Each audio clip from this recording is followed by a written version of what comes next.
رسول اللہ صلی اللہ علیہ وآلہ وسلم نے ارشاد فرمایا، جب بندہ اچھے انداز میں عبادت کرتا ہے اور پھر وہ بیمار ہو جاتا ہے تو اس پر مقرر کیے ہوئے فرشتے سے کہا جاتا ہے، اس کے عمل ویسے ہی لکھتے جاؤ جیسے یہ حالت صحت میں عمل کیا کرتا تھا، حتیٰ کہ میں اسے صحت یاب کر دوں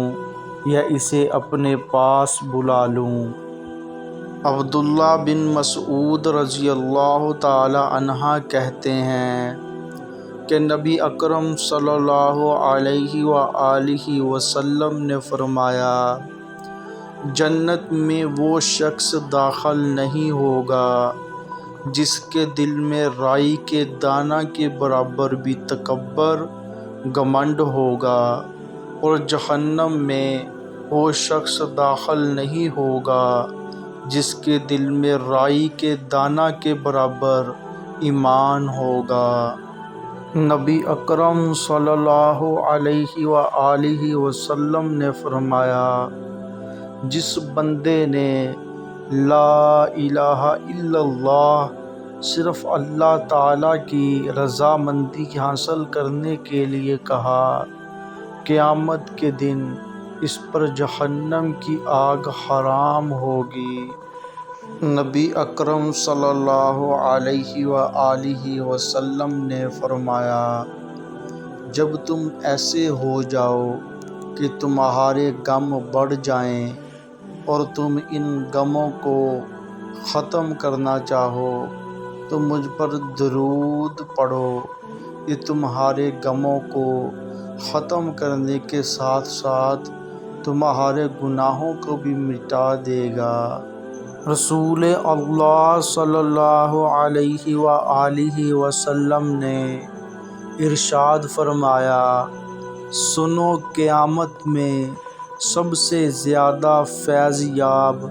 میری شفاعت سے وہ شخص ہوگا جو سچے دل سے یا سچے جی سے لا الہ الا اللہ کہے گا۔ رسول اللہ صلی اللہ علیہ وآلہ وسلم نے ارشاد فرمایا، نبی اکرم صلی اللہ علیہ وآلہ وسلم نے فرمایا، اپنے آپ کو، اپنی اولاد کو، اپنے خادموں کو اور اپنے مال کو بد دعا نہ دو، ایسا نہ ہو کہ وہ گھڑی قبولیت کی ہو اور تمہاری دعا قبول ہو جائے۔